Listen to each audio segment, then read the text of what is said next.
Estimados televidentes aquí de Mi Tierra Televisión, vamos a tener hoy una reflexión, pues yo creo que apasionante, sobre las peregrinaciones a Tierra Santa, a Israel o a Palestina, como lo entendamos. Tierra Santa lo decimos los católicos porque es ahí donde nació y vivió Jesús, y por tanto es el sitio más importante de nuestras peregrinaciones.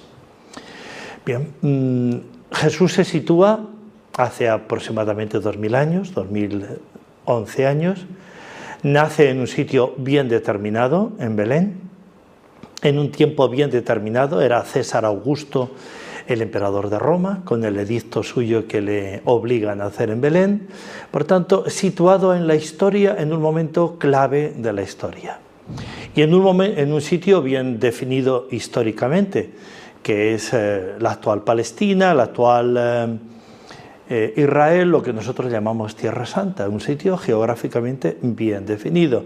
Un poquitico lejos de nosotros, que tenemos que hacer unos 7 horas de avión más o menos para ir a nuestras peregrinaciones.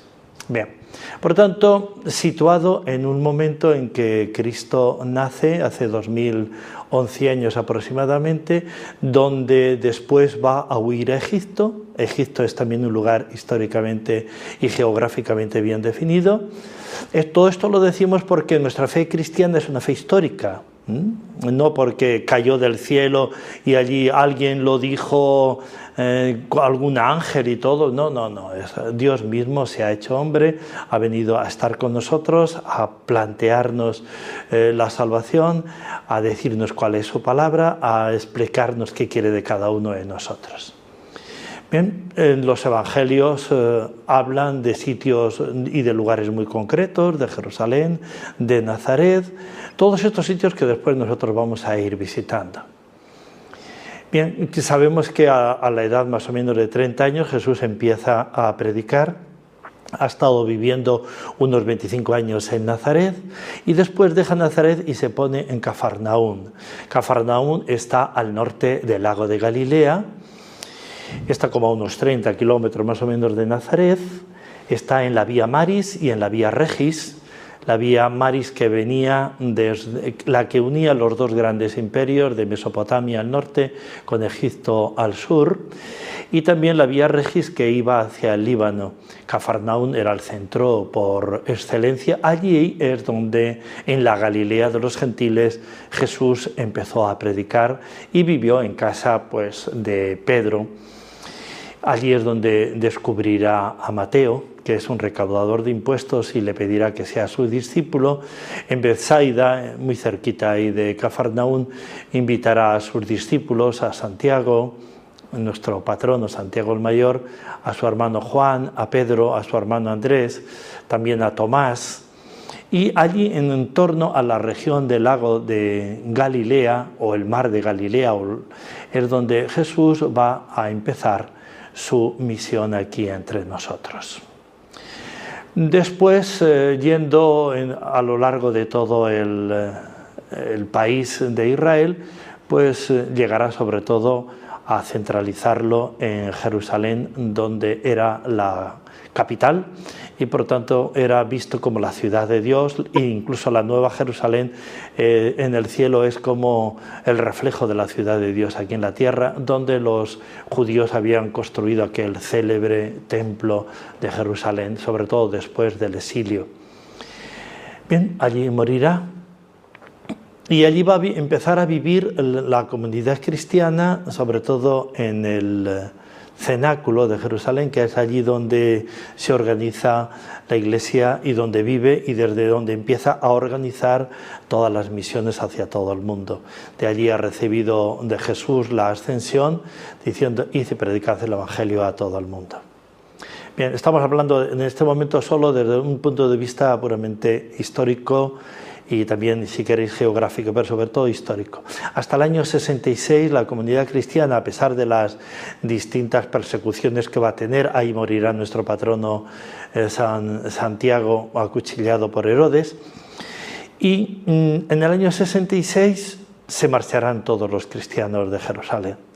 En el año 70 Tito invadirá la ciudad y la quemará entero, pues se pondrá en llamas constantemente. Bien, posteriormente, en el año 134 hay una revuelta de los judíos con un nuevo ánimo de reconquistar Jerusalén y de reconquistar nuestro emperador Adriano, que sabéis que era español, pues hace una batalla pero impresionante, destruye todo lo que puede, incluso todos los lugares que tradicionalmente eran cristianos, pues les pone pues altares de todo tipo a los dioses romanos, que si en un principio significaba una profanación de lo que era típicamente cristiano, va a ser sobre todo el punto de referencia donde allí exactamente, porque en Tierra Santa hay dos palabras, aquí, la palabra aquí sobre todo es muy importante. Sabemos exactamente los lugares y como punto de referencia de nuestra fe cristiana, precisamente porque Adriano, para combatir todo lo que fuera el cristianismo y destruir todo lo que supiera algo de judaísmo, allí implantó distintos altares, basílicas incluso y pequeñas capillas para el culto de los dioses paganos romanos.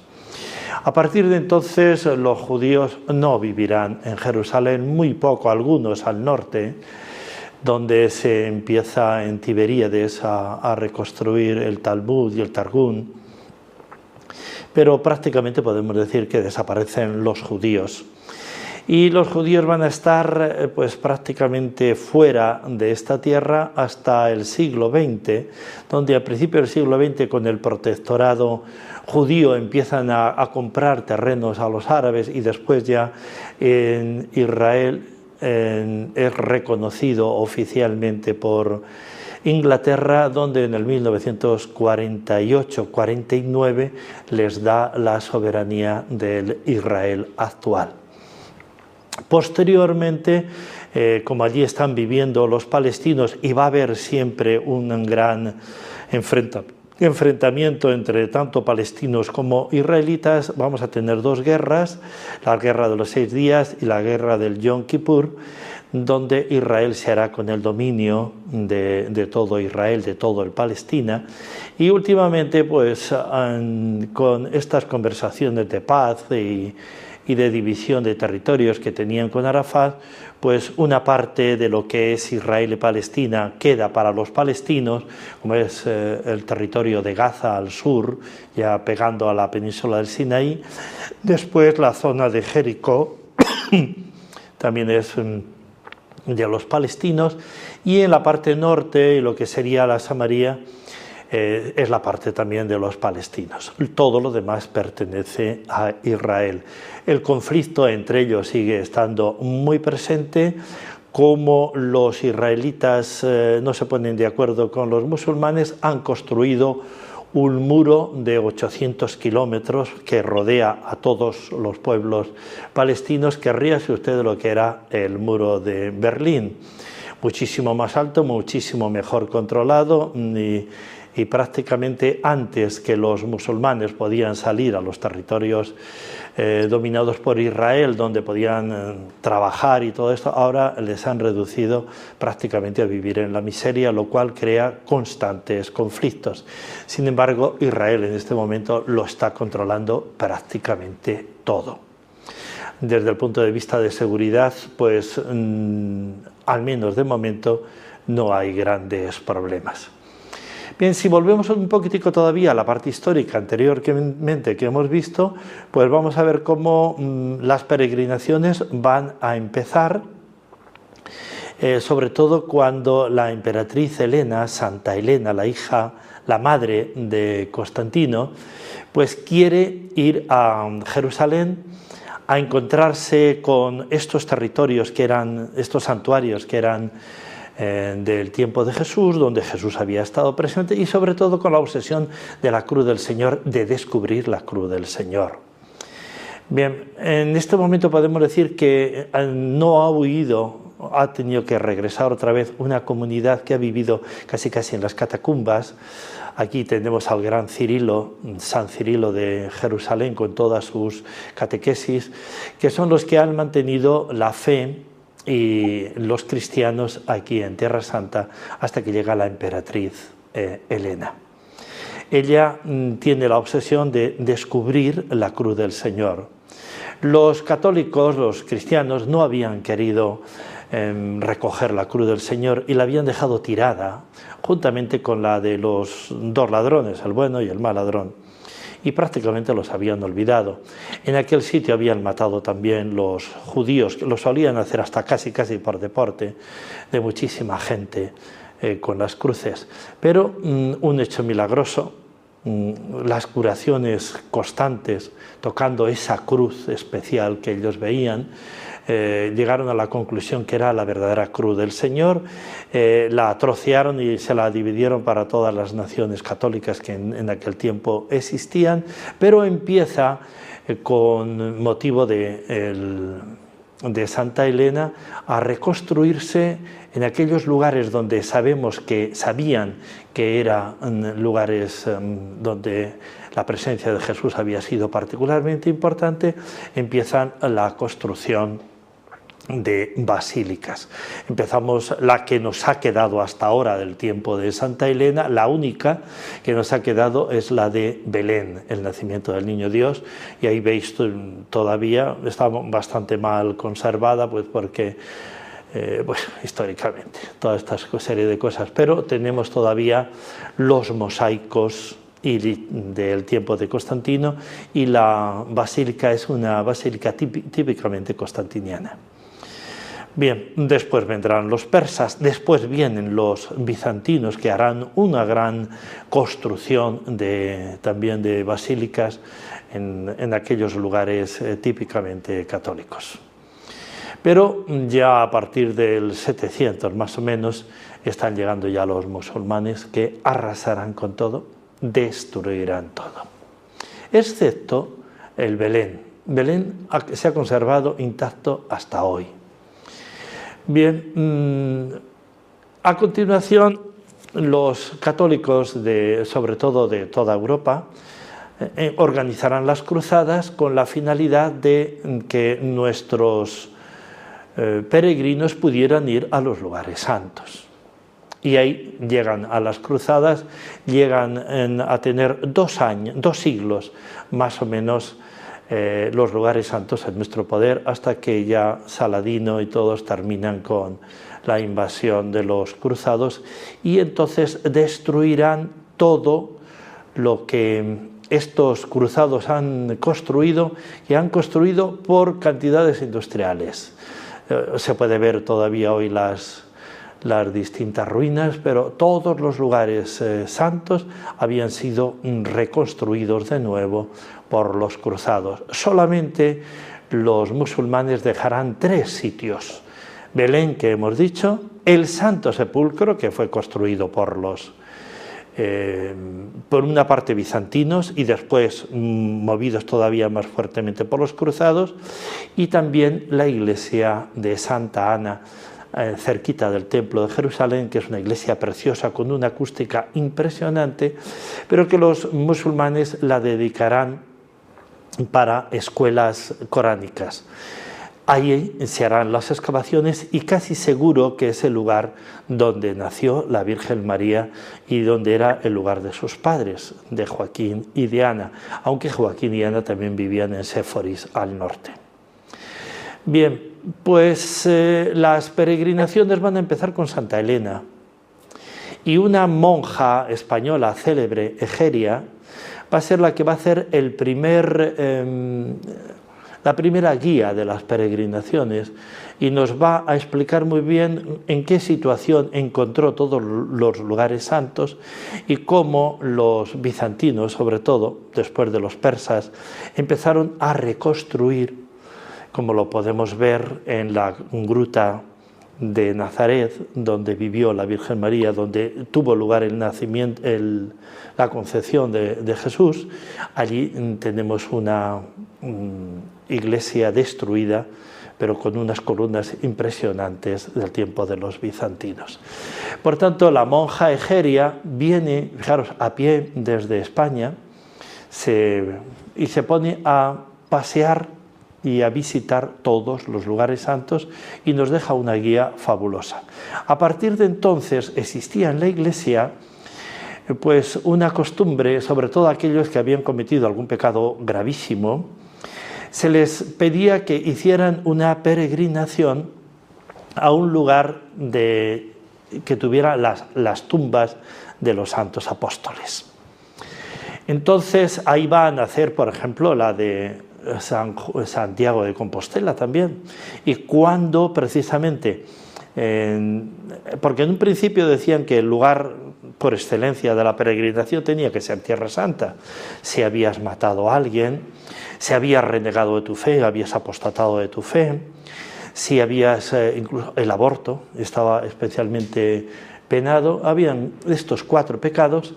En la Iglesia te los perdonaba, pero tenías que hacer esta peregrinación, fundamentalmente a Tierra Santa. ¿Cuántos murieron precisamente yendo a Tierra Santa en manos de los musulmanes que no los aceptaron? ¿Y cuántos después los musulmanes, dándose cuenta que esto era una buena fuente de ingresos, después de las cruzadas, les cobraban mucho dinero y prácticamente la gente que llegaba allí llegaba ya sin dinero ni nada, y adivina cómo tenían que regresar, y muchos de ellos ni siquiera ya regresaban, pues por cumplir esa penitencia, y muchos de ellos también por fe iban a ver los lugares santos del Señor.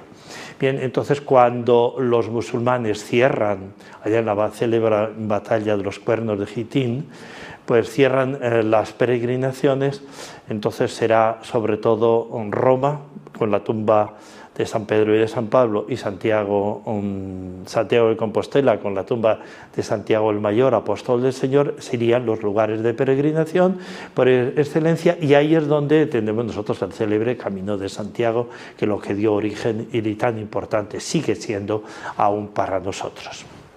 Bien, pues después de este pequeño recorrido histórico nos encontramos ya en el siglo XX, donde empiezan con la venida de los israelitas, pues también el deseo de peregrinar, y la Iglesia lo pide, que peregrinemos a los terrenos santos para que no se pierda la presencia de los católicos y también de las distintas otras ramas cristianas, que todas ellas se encuentran en Tierra Santa. Bien, y sobre todo con los últimos medios de comunicación, hoy día los aviones nos llevan en un momento, aunque son 7 horas de un momento de un sitio a otro, pues ha aumentado pues vertiginosamente todas estas peregrinaciones a Tierra Santa. Pero desde el año 2000, que fue el año con motivo del jubileo, donde especialmente hubo peregrinaciones a Tierra Santa, aunque el año de mayores peregrinaciones ha sido hace 2 años, sin embargo, la Iglesia nos ha pedido que vayamos a Tierra Santa por un motivo fundamental. En Tierra Santa están viviendo los judíos, que son la inmensa mayoría. Bueno, la inmensa mayoría son en torno a los 7 millones de personas. En torno a los 4 millones son los musulmanes y un 1 y piquito % son los católicos. Con la tendencia de que prácticamente están desapareciendo los católicos de Tierra Santa. Y si desaparecen los católicos de Tierra Santa, ya tiene muy poco significado estos lugares santos, porque terminarán o siendo un lugar puramente turístico o siendo un lugar que se aprovechen de ellos tanto los musulmanes como especialmente los israelitas, que están viendo en ellos una gran fuente de economía. Hasta ahora permiten que nosotros los católicos vayamos fundamentalmente porque estamos dando dinero, pero en definitiva ellos quisieran hacerse pues los guías, los que lo dirigen y todo esto, y están haciendo ya sus presiones, sobre todo los israelitas, con el fin de que a todos nuestros peregrinos se les hable más de política que de Jesucristo. Esto es un fenómeno que estamos viviendo. Ahora yo he ido ya 12 veces y hemos querido ser también guías turísticos de allí. Cada vez es más difícil, cada vez es casi imposible ya que los sacerdotes vayamos a ser guías. Nos están imponiendo guías de ellos, donde se nos habla ya poco de la cuestión religiosa y mucho de la cuestión política de ellos. Pero también está desapareciendo, decíamos, en medio de estos dos grandes bloques, musulmanes y judíos, está desapareciendo el mundo católico. Queda más fuerte, pero no mucho, el mundo ortodoxo, cristiano ortodoxo. Y así, por ejemplo, el sitio donde más católicos teníamos, que era Belén, pues hace que unos 10 años eran un 67% de la población, incluso el alcalde era católico, en este momento llegan a un 2%. Fíjense a dónde llevamos. El otro grupo fuerte es en Nazaret, donde están casi desapareciendo también los católicos. Y tenemos algunos más, pero no muchos, porque no llegan, repito, no llegan al 2%, más bien están rayando el 1% de la población. Y claro, la Iglesia es consciente de que no puede desaparecer la presencia católica de ahí.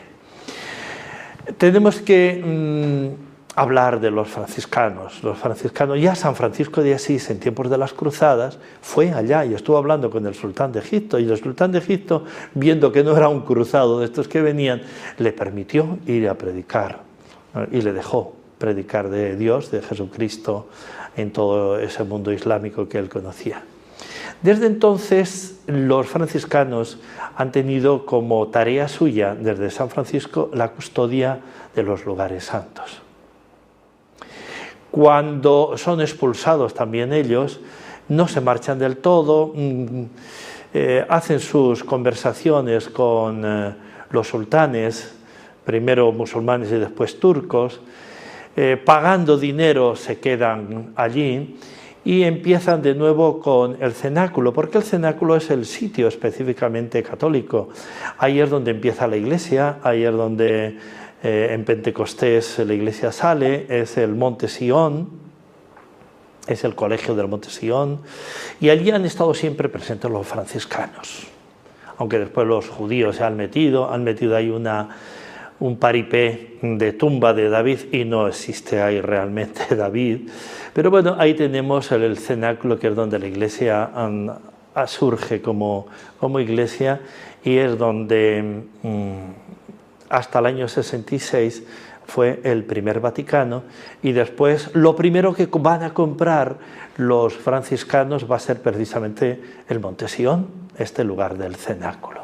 Ahora está en manos de los judíos y se los quieren cambiar. Dice que nos lo quieren cambiar a nosotros por Santa María la Blanca en Toledo. En estas cosas que estamos teniendo de conversaciones, muchas de ellas absurdas. Los franciscanos sobre todo van a entrar en el 1500. Y a partir del 1500 no van a desaparecer. Muchísimas veces con el tributo de mártires, y la mayor parte de las veces dejando mucho dinero en manos del sultán y el califa de turno. Bien, pero va a ser sobre todo los franciscanos en el siglo pasado donde van a comprar nada menos que 54 lugares santos, en los cuales van a edificar iglesias, unas iglesias muy bonitas también, ahí con un arquitecto Balducci, que será el que hará todas las más importantes.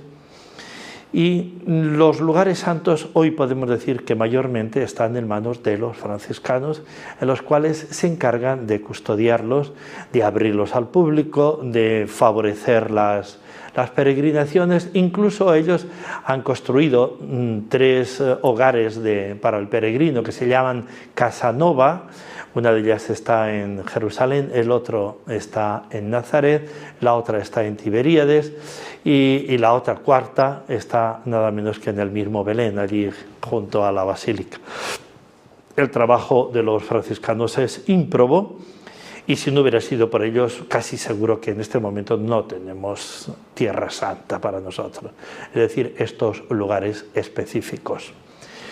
También tenemos ahora otras órdenes religiosas, los legionarios de Cristo Rey, por ejemplo, tienen 3 puestos fundamentales también en Tierra Santa. Los benedictinos también tienen otros 4 o 5 puestos. Y han ido las distintas órdenes religiosas cogiendo algún lugar en nombre del Papa, que el Papa lo ha pedido precisamente para sostener la Tierra Santa. Bien, ¿y ahora qué es lo que podemos ver? Pues normalmente cuando vamos, que lo organizamos mucho en las parroquias y también las diócesis, muchas parroquias, la nuestra la organiza todos los años, alguno quiere ir, pues se pone en comunicación con nosotros, pues normalmente cogemos una semana. Solemos empezar por el norte, llegamos siempre a Tel Aviv, que es la ciudad la moderna hoy de Israel. De allí nos vamos hacia el norte y toda aquella parte que estamos cogiendo junto al mar, entre la montaña y el mar, es donde la primitiva iglesia con Pedro, en Jaffa, en Cesarea la Marítima, la prisión de Pablo, lo de Samaria, todo. Allí es donde empieza a vivir fundamentalmente la iglesia primitiva cuando es expulsada con las persecuciones de Jerusalén. Llegamos a Cesarea la Marítima, que va a ser construida por Herodes en favor de Roma, y allí es donde van a estar los judíos,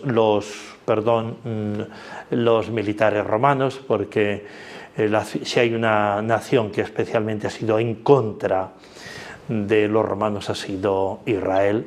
Bien, y ya subimos un poquitico más arriba y encontramos Nazaret, allí donde Jesús vivió al menos 25 años. Allí es donde se dio la anunciación, allí es donde todo empezó, en la Galilea de los gentiles. Y ahí es donde Jesús, después de vivir ese tiempo ahí como carpintero, han hecho los franciscanos una basílica preciosa, se encuentran los restos de la primitiva casa donde vivió Jesús, los otros están en Loreto, como sabéis, y ahí vamos a tener el lugar también donde trabaja la Sagrada Familia, donde vive la Sagrada Familia. Nazaret es un sitio particularmente entrañable para nosotros. Hay una buena comunidad cristiana regentada por los franciscanos. Un poquitico más allá ya nos vamos a las regiones del lago donde Jesús vivió su vida pública y empezó especialmente su vida pública, como anteriormente decíamos, Cafarnaún, Tiberíades, Bethsaida, Corozaín, y todos los milagros que Jesús realizó también hay en Séforis, era uno de los posibles lugares del nacimiento también de la Virgen María, el Monte Tabor, la transfiguración del Monte Tabor, Naín. Ahí tenemos los lugares donde Jesús especialmente predicó. Bajándonos ahí por el río Jordán, después de ese embolsamiento que hace natural en el mar de Galilea, bajamos en el monte, al monte Gelboé, los montes de Samaria, donde Jesús pasó alguna vez, porque fundamentalmente bajaba por el Jordán o bajaba por la Vía Maris a Jerusalén. Jerusalén va a ser el sitio especialmente donde sabemos Jesús realizó tantos milagros, sobre todo donde murió, donde resucitó, donde subió al cielo, donde surgió la iglesia en el cenáculo. Jerusalén es el sitio fundamentalmente para nosotros. El huerto de los olivos, podemos decir todo Jerusalén fue y nos habla, esas piedras nos hablan de Dios, nos hablan de la iglesia, y ahí especialmente es una ciudad preciosa, una ciudad que el corazón se pone a palpitar de una forma muy, muy especial. Pero antes de subir a Jerusalén hemos tenido que pasar acompañando a Jesús a Jericó, la ciudad más antigua del mundo, donde Jesús hizo muchos milagros, donde Zaqueo, ahí tenemos, y también pasamos por Qumran, donde hay una primitiva comunidad de esenios, donde Jesús también se va a bautizar en el río Jordán, donde Juan el Bautista predicará y todo esto, y donde tenemos el Mar Muerto, ese lugar tan especial, tan sintomático para todos nosotros. De ahí subimos y tenemos el lugar del Buen Samaritano. Después tenemos sobre todo Betania, donde Jesús se retirará tantas veces con su amigo Lázaro, con Marta y con María. Al sur de Jerusalén, a 7-9 kilómetros, vamos a encontrar Belén, donde nació Jesús, un lugar entrañable, un lugar donde vuelve otra vez a surgir el villancico, donde compartimos los turrones, donde celebramos la Navidad y donde vemos pues una situación lamentable, quizá incluso más lamentable que la que pudo vivir Jesús. Bien, yo os invito a que vayáis a Jerusalén, no tengáis miedo, porque hoy día, aún hoy día, la seguridad es muy fuerte. Israel lo domina todo, para bien o para mal lo domina todo. Y ahí va a haber un encuentro especialísimo con Jesús, con María, con los apóstoles, con la Iglesia. Es el lugar específico, fundamental, el más importante de nuestras peregrinaciones cristianas. Casi es imposible, no sé cómo situar hoy día el Evangelio si no lo pisoteas allí, como Jesús. Y siguen las mismas huellas, aún calientes, de Jesús que nos hablan. No olvidéis que Tierra Santa es llamada el quinto Evangelio de Jesús. Bien, se nos va el tiempo. Cuánto quisiéramos acompañaros y haceros vibrar, que hoy se vibra especialmente allí en ese lugar con Jesús y con María, recorriendo esos lugares santos que marcaron definitivamente la historia de la humanidad y muchísimo más de los que tenemos fe en Dios, nuestro buen Padre y Señor. Bien, pues con la bendición de Dios Padre, de Dios Hijo y de Dios Espíritu Santo y también de nuestra Madre Santísima, con esta invitación a que no abandonemos a la Iglesia en Tierra Santa, nos despedimos aquí hoy desde nuestra televisión, Mi Tierra Televisión, que hace este esfuerzo por llevaros también a vosotros este ideal de fe tan bonita.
Estimados televidentes aquí de Mi Tierra Televisión, vamos a tener hoy una reflexión, pues yo creo que apasionante, Mesopotamia al norte, con Egipto al sur, y también la vía Regis que iba hacia el Líbano.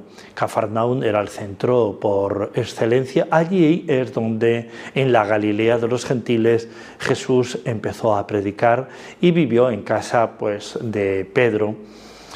Allí es donde descubrirá a Mateo, que es un recaudador de impuestos, y le pedirá que sea su discípulo. En Bethsaida, muy cerquita ahí de Cafarnaún, invitará a sus discípulos, a Santiago, nuestro patrono Santiago el Mayor, a su hermano Juan, a Pedro, a su hermano Andrés, también a Tomás. Y allí, en torno a la región del lago de Galilea, o el mar de Galilea, es donde Jesús va a empezar su misión aquí entre la actual Palestina, la actual Israel, lo que nosotros llamamos Tierra Santa, un sitio geográficamente bien definido. Un poquitico lejos de nosotros, que tenemos que hacer unos 7 horas de avión más o menos para ir a nuestras peregrinaciones. Bien, por tanto, situado en un momento en que Cristo nace, hace 2011 años aproximadamente, donde después va a huir a Egipto, Egipto es también un lugar históricamente y geográficamente bien definido.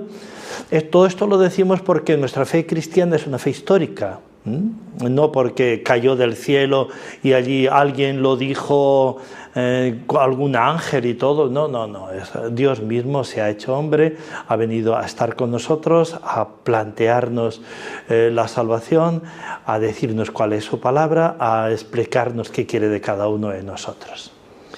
Bien, los evangelios hablan de sitios y de lugares muy concretos, de Jerusalén, de Nazaret, todos estos sitios que después nosotros vamos a ir visitando. Bien, sabemos que a la edad más o menos de 30 años Jesús empieza a predicar, ha estado viviendo unos 25 años en Nazaret y después deja Nazaret y se pone en Cafarnaún. Cafarnaún está al norte del lago de Galilea. Está como a unos 30 kilómetros más o menos de Nazaret, está en la Vía Maris y en la Vía Regis, la Vía Maris que venía desde la que unía los dos grandes imperios sobre las peregrinaciones a Tierra Santa, a Israel o a Palestina, como lo entendamos. Tierra Santa lo decimos los católicos porque es ahí donde nació y vivió Jesús. Y por tanto es el sitio más importante de nuestras peregrinaciones.